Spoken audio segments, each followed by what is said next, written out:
I have no idea. You click the button, so you've clearly got the answer. Today, let's legislate something about cold emailing. How cringy can I be? My answer is it depends. Oh my god, I'm forgetting the word. That's an interesting medical condition. It's crazy. Blah blah blah. Blah blah blah, we have best KPIs. Blah blah blah. One email, one question. I feel like we are horrible people. Welcome to a new series where Woodpecker team members compete for a great prize. What's the prize? What's the prize? Hi, I'm Margaret. And I'm Anya. And today we will answer a lot of cold email questions. Hi guys, I'm Justina. I'm Kasper. And today we're gonna battle for the cold email crown and answer some cold emailing questions. Only difficult ones, especially for you. Rules are pretty simple. There are questions on the screen. We read it, and who knows the answer pushes the button. And after the answer, we're getting a point. Sometimes it's 1 point, sometimes it's 3 points. When I say it's free, it's free. You know, I'm the host, so. This is Sandra, I'm Pavel. Hi. Let's start the show. Intro.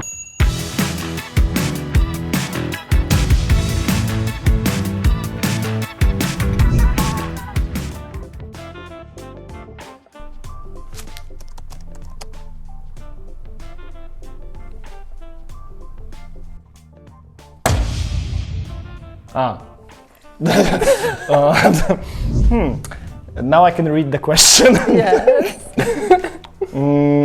I think not. I won't tell you.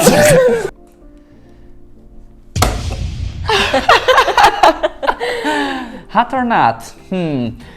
Gifs and emojis.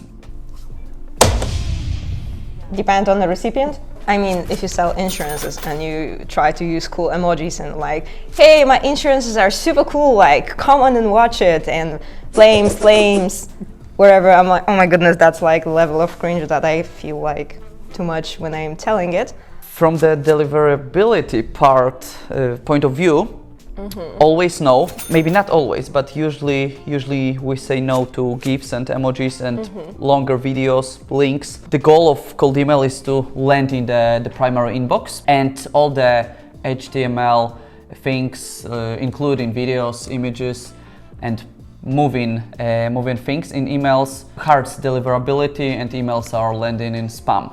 It depends how many GIFs.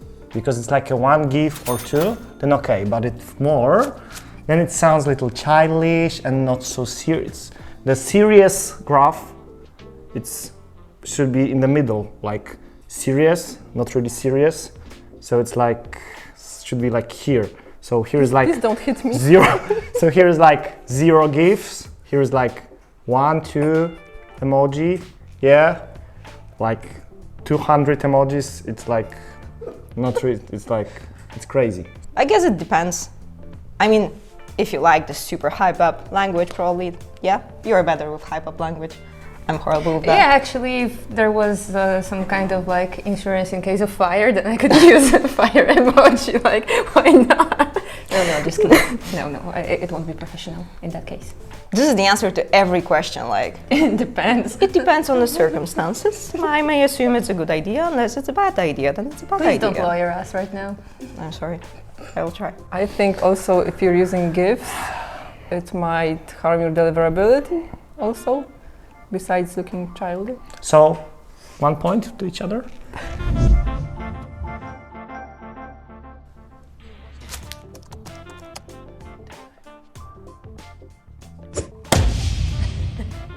I haven't even read it. Oh, sorry. Okay, I think this is not a good approach because I believe like 40 is not enough.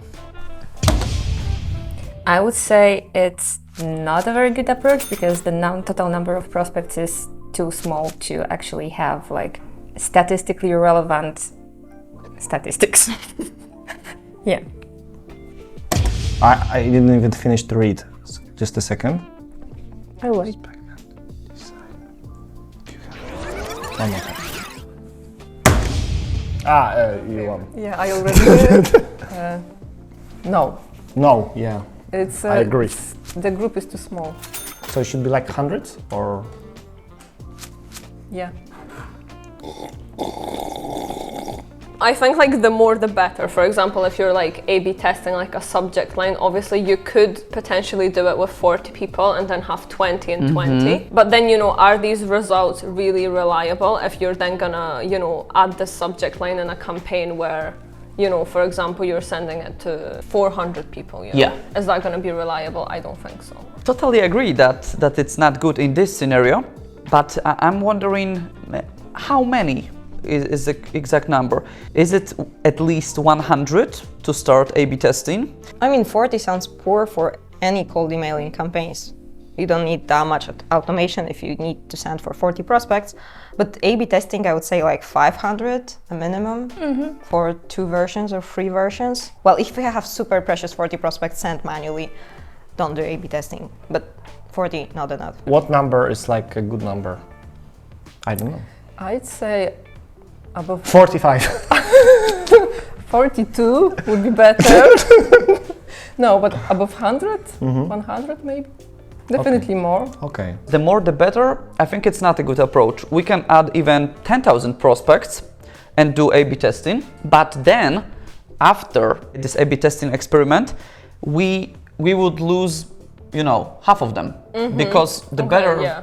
So the best way I think is to go around 200 prospects. 200, okay. To But you have mean a- 200 and then have 100 and 100, or 200 here, 200 here? 100 A version, Okay, 100 B version, Okay, and then we can just scale it, and then we can adjust it to 5,000 prospects. Which versions won, we can adjust it to more prospects.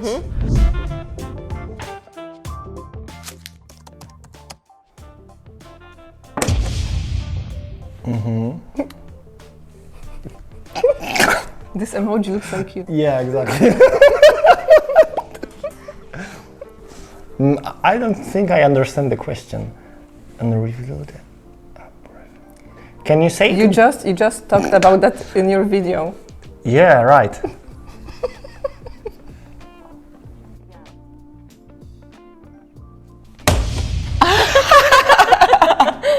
That was I was close. confused by the word unravel. I was like, confused. I can go for I. It's ideal. What about C? I don't know. Are you asking me for help? No, I'm okay. C, ideal, customer, and then P stands for You should have read. profile. Ideal customer profile. That's the answer.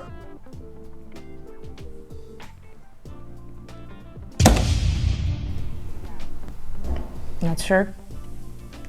Ideal customer profile. Hey.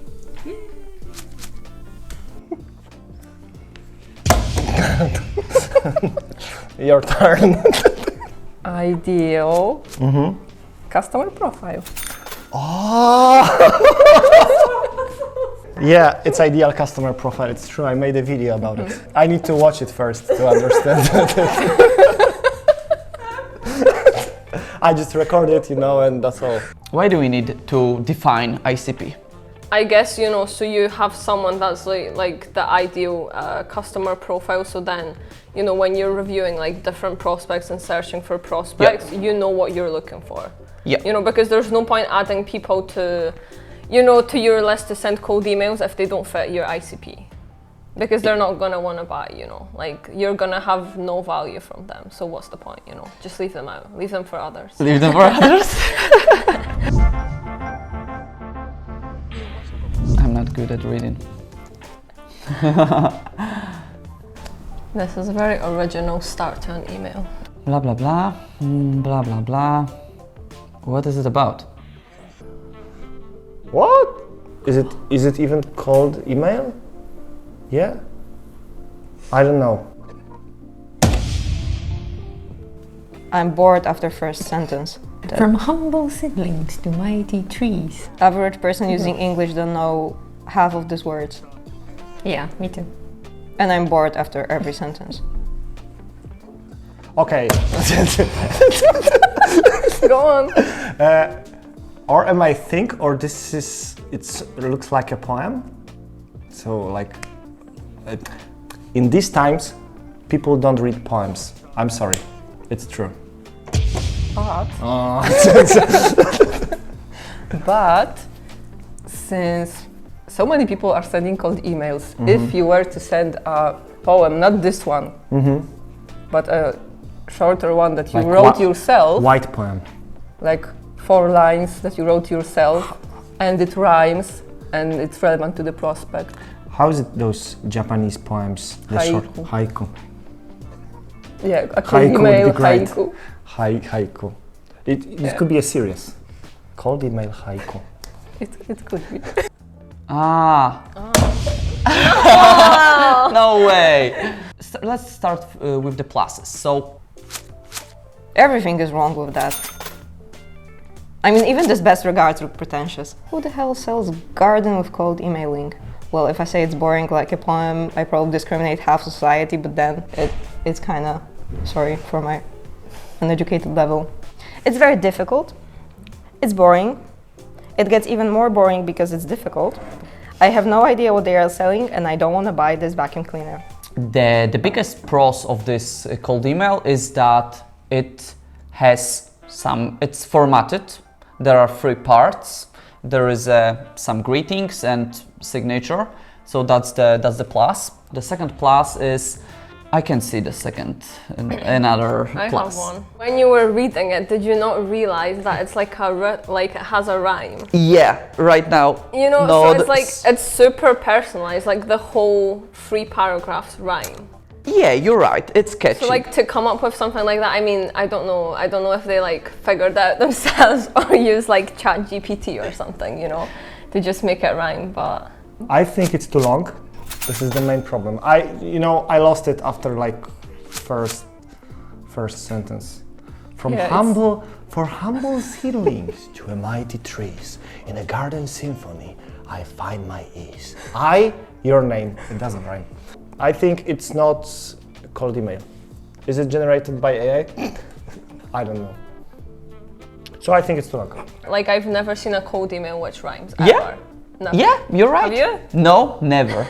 Too many I's. I find, I wait, blah blah blah. It's all about them.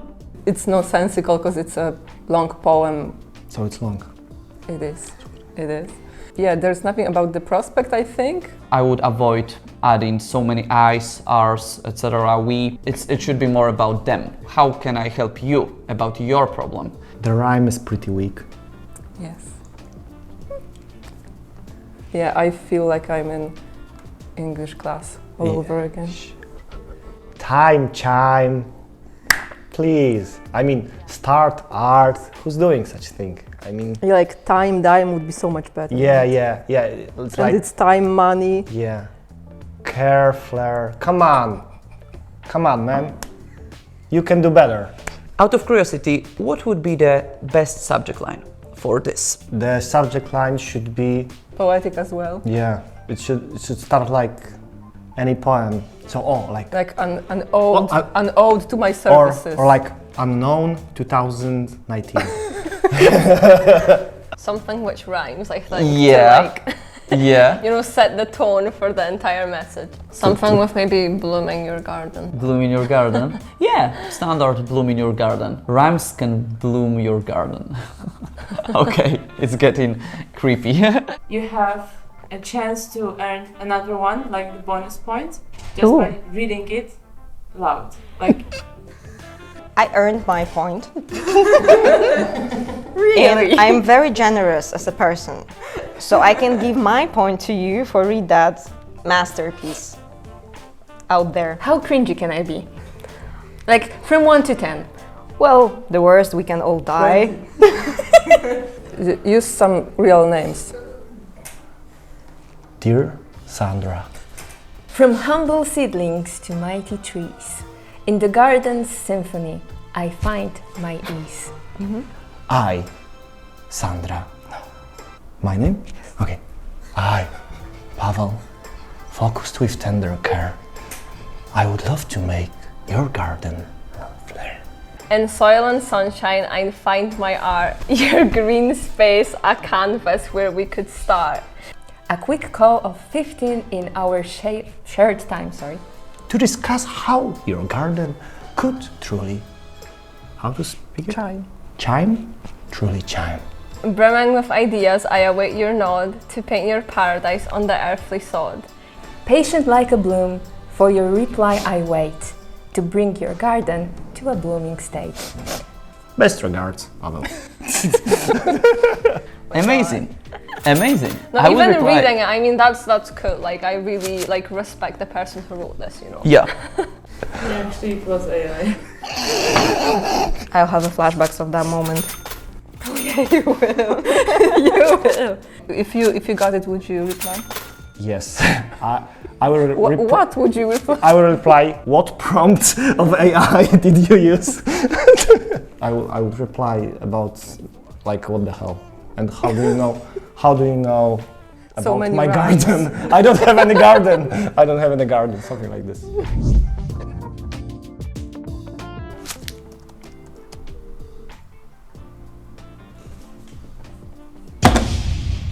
No.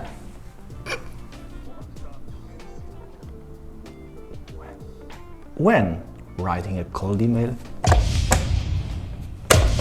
I think we should mainly write about the prospect and their problems and how we can solve them. What do you think? yes, 1 point for Sandra.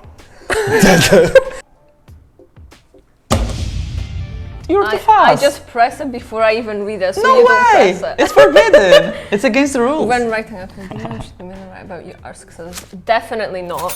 Definitely not. This is a big no-no in cold emails. Because no one wants to listen about other people's success. And, well, I mean, it's super selfish. Like, you write to someone, you don't talk about them, but you take their time to tell them about your success story. Usually, you read cold emails at work, because this is part of a business relation.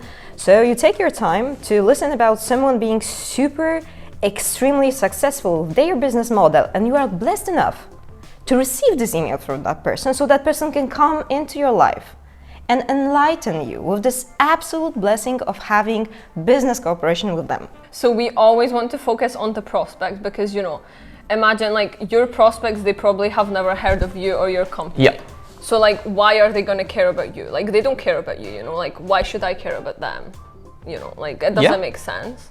I think if the product is our experience, then we should write about our success. To you know, show the person to who we write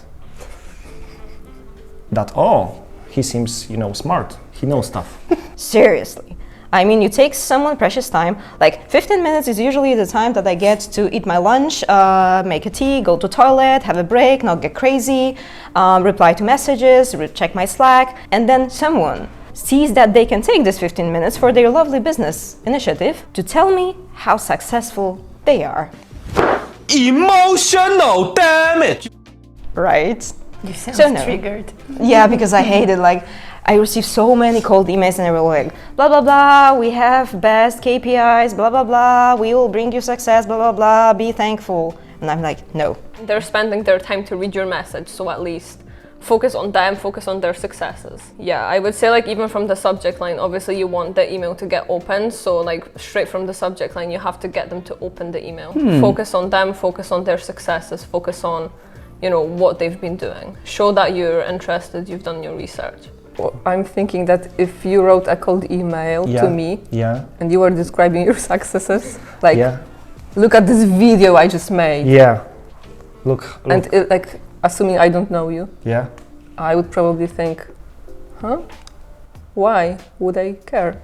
And actually, you're texting me, so you need me. I don't need you yet, and I don't care. So no, usually it's the best to put your effort to learn about the person and bring something to them. And your success is not something what people need. Well, I agree. Actually, I'd rather try to, focus on the person I'm writing to show them that I care about them. I will somehow fulfill their needs, help them with their issues and problems and all the kind of stuff I can help with. I think my favorite one is in Polish, because we have like this forms in Polish language when you receive a cold email. So you have like female form and male form. And my favorite one was that there was a company who was texting me like very much and they were using male form with my name. And at some point I texted them like, guys, I know that you know, you don't want to assume my gender, but, you know, I'm a female, so can you address me in that form? And they were still writing to me as a man. And I was like, are you serious? I mean, I'm writing in your native language. You should pick this up. But I responded to them, so maybe that was a strategy. That response wasn't nice, but they received it. Campaign stats. Ooh, reply rate is very high. This is what I found. If you are this really greedy salesperson, you can write offensive emails and then serial response rate boosting. I mean, the campaign is working. The campaign is where open rate is there. Reply rate, yeah, super high. No, we don't recommend this approach. No, it's a bad approach.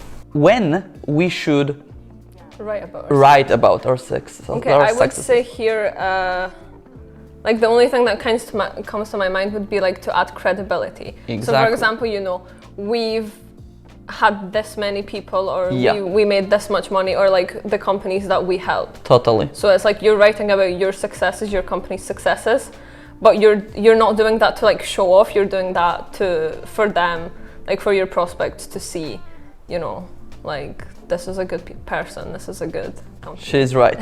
She's totally right.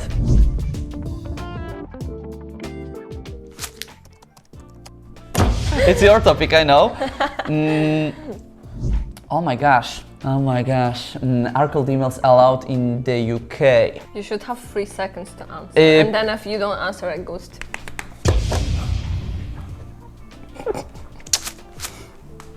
Yes. 50% chance. Yes.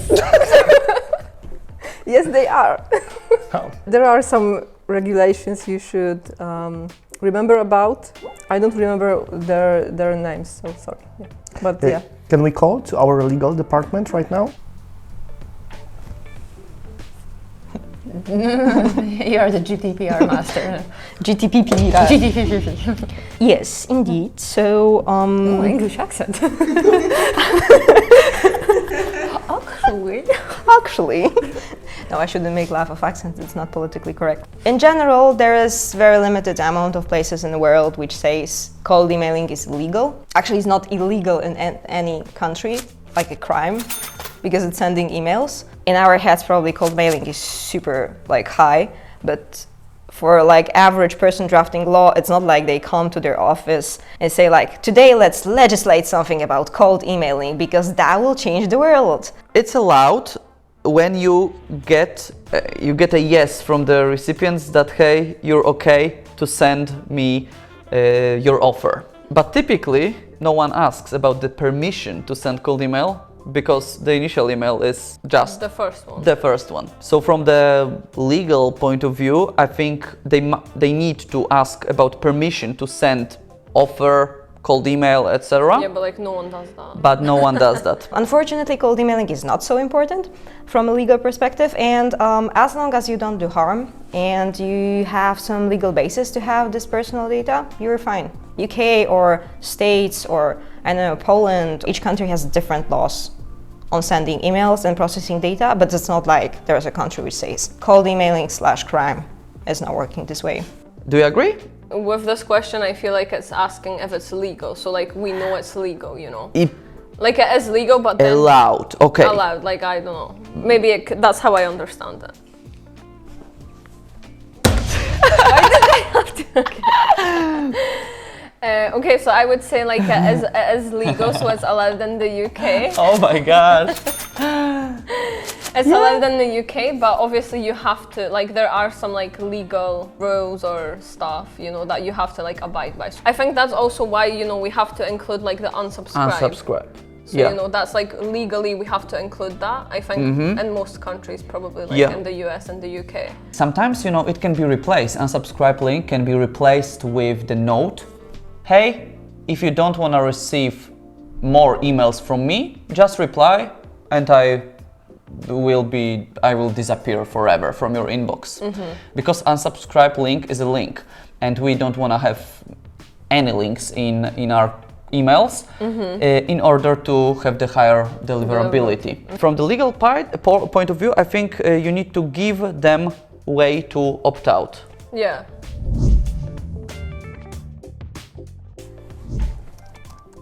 Oh my god. I'm already tired by looking at it. I pressed the button. I get to Okay, talk. you won. You got 5 seconds, remember? Yes, Bye. it's too long. It starts with a sentence that shouldn't be there, because if you start with "hope this email finds you well," you're wasting this space. Because what is this? What is this? Shouldn't I hope this- this email finds you well. It should be at the end, or like not at all. I would just avoid it. Okay. Delete. Okay, now I can read it. It's not fair, but I did the same, so it's okay for me. My God, I just saw the PS. There's a PS, yeah. More personalization. The favorite start to an email. Yeah. Hope this email We finds love you that. well. We love that. How about together? Yeah, we'll do it together. Wait, I've not finished. We can. So we can split the points. I can't even read it. So How are you gonna analyze it if you've not read it? you know, I act as a recipient of this email.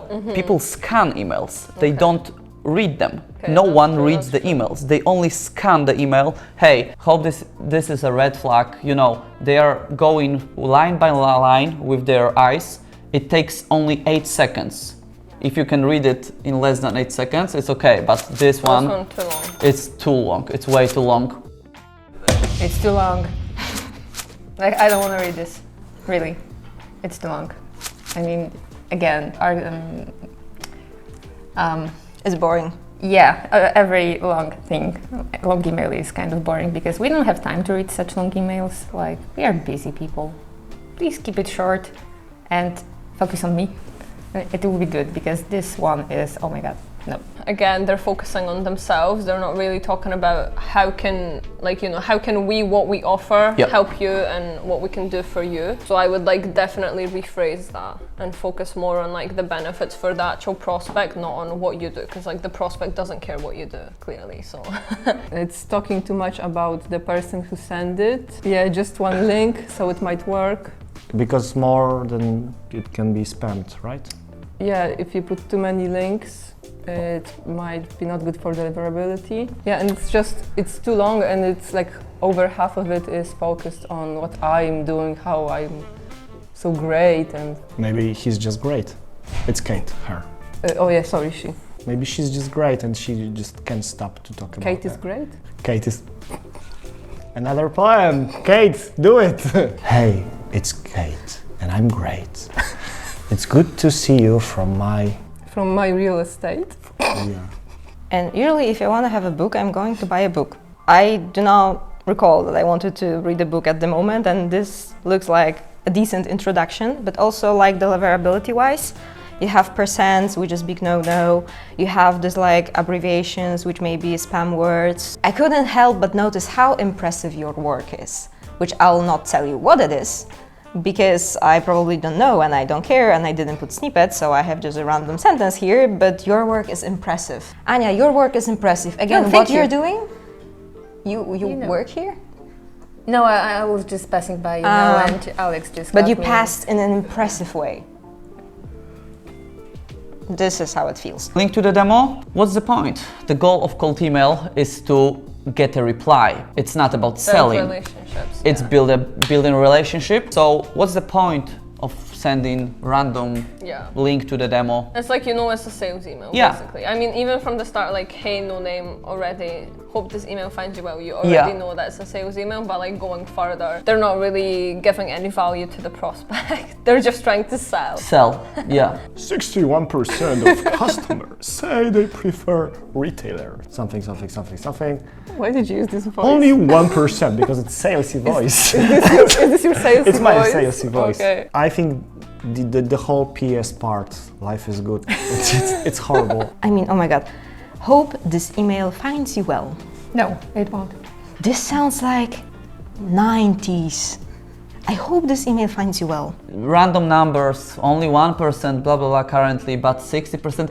The numbers are okay, but with some context behind. Yeah, they're not linking the numbers to something. Like, they're No. not adding the numbers to show something. They're just adding the numbers. Did you know kind of email? Did you know that 1% of, I don't give a shit about these percentages. I want to get proposal, good offer, personalized and relevant to my business. This one is not even in a halfway there. I have one thing that's good and bad at the same time, I think. Because the CTA is just drop me an email and I send them over. On the good side, it's not pushy. On the bad side, it's a very weak CTA. Weak CTI. Now we're singing, are we? Use a song in cold mailing. Like record a song? Yeah? $1 billion idea. Woodpecker songs. Song. What's this? It's like you're dancing. to the Yeah, it's song. like connection with Spotify. Spotify integration. Point for me. Also, okay, one for Sandra. We can go on.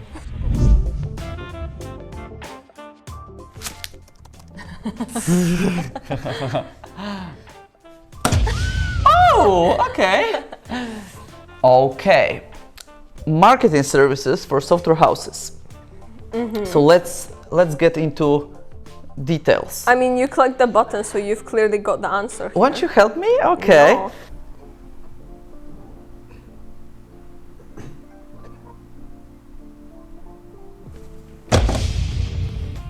I would say usually no.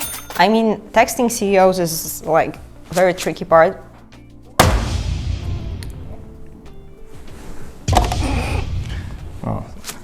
Woodpecker style. Woodpecker style. No. There should be someone who's doing such things, who talk with those people about software and stuff. I think CEO got much more important things to do than talking to someone who want to sell him something.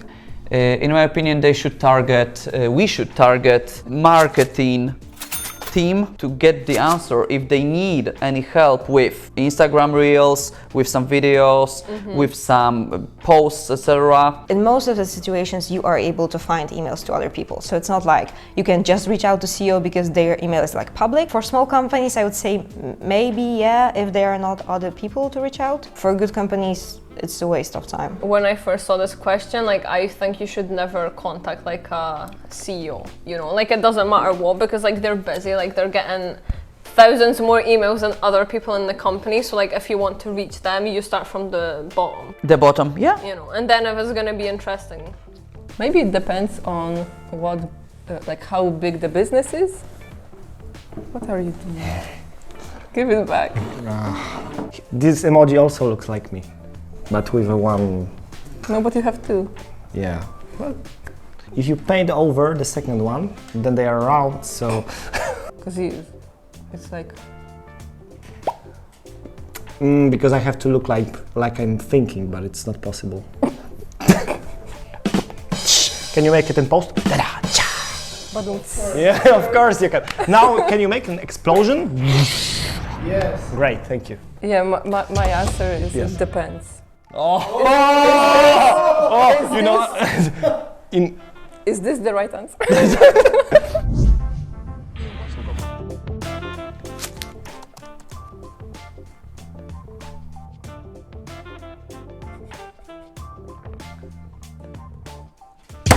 I haven't even read the question.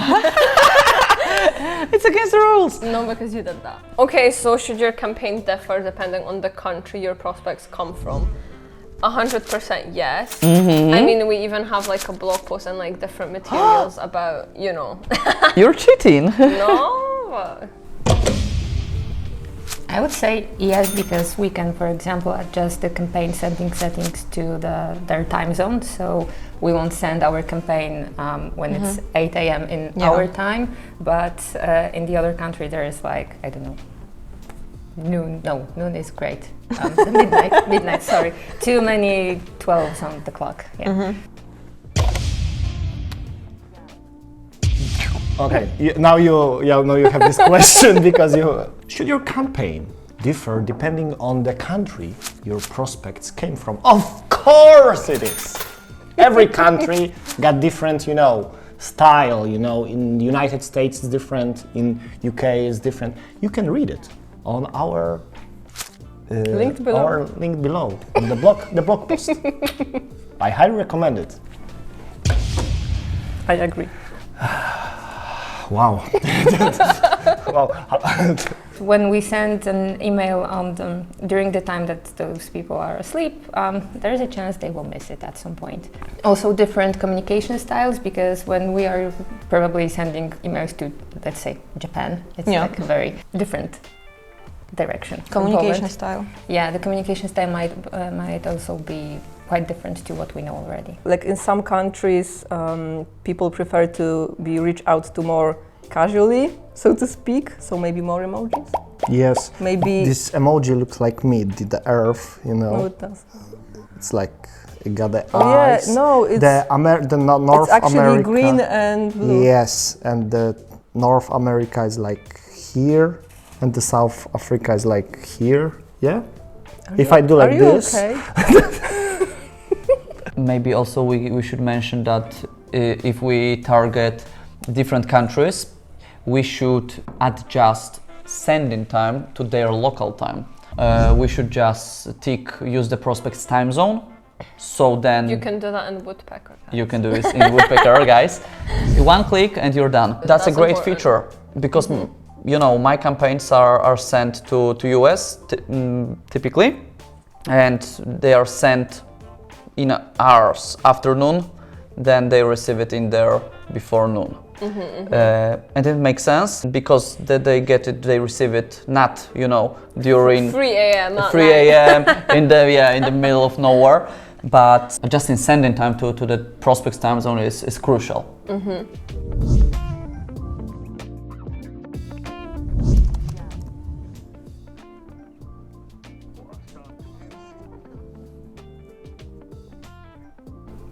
Oh.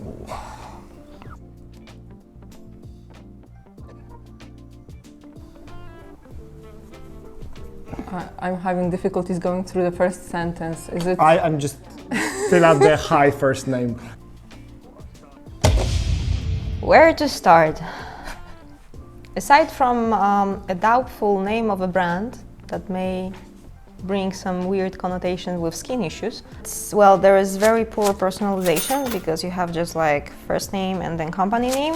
And if you have long email, because it qualifies as a long email, and you have the spam things like, you know, persons, target, plans 10 years, you should add more personalization because then it gets safer. But personalization is not like company name, but it's like a full paragraph that you put there, because then when you send emails, length is different and stuff. I like how they use bullet points. Like I think it makes it nicer to like read it, makes it stand out. They do use some numbers here. More relevant. Onboarding designers with 10 plus years of experience within a week. Okay, like they're given some info here. What? Designations, like most designations? What is that? Yeah, exactly. That's where I stopped. It's like destinations. No. Yeah, you forgot to press the button, yeah. I didn't forget, I just didn't know what to say. Like Pavel said, a solid start with the high first name. Although the snippet looks a bit funny if you're using Woodpecker, because that's not what snippets look like in Woodpecker. I feel like there's a lot of like buzzwords related to UX UI, and if this email goes to the person that doesn't know the specifics of that field very well, they might like fall for it. However, I'm reading this and I feel like it's kind of like, what? Oh my god, I'm forgetting the words. I was forgetting words in Polish, and right now I'm forgetting words in English. I'm Will you old. stop talking soon? Like at all? Yeah, no. Oh my goodness. No. I'm just asking. I mean, that's an interesting medical condition, I guess. I feel offended right now. Sorry, this is for the laugh of talk to the GDPR. hand. Talk to the hand. Anyway, I feel like those advantages this company name, no, I'm company name, so the Acme can give me are like, yeah, I can do it like on my own, so I don't need you guys. It's because it's filled with the buzzwords, as I said. Yeah. I know nothing about UX and UI, but when I read it, I know that the person who drafted it know more or less the same much as I do. Oh no, they use the bullet points. It's like, you know, like good hierarchy of UX, information. yeah. Wow. But do you think bullet points is a modern way in cold outreach? In the initial email? I would say so. I mean, I like bullet points. I would say like it's nicer than having like a paragraph. Like you could put this into 3 sentences, but why? I think it looks nicer as bullet points. Yeah. I'd say it's too much me focused. There's the first sentence that maybe has potential to to involve the prospect. Like it could do a much better job at doing it. Then it's just about, we do just that.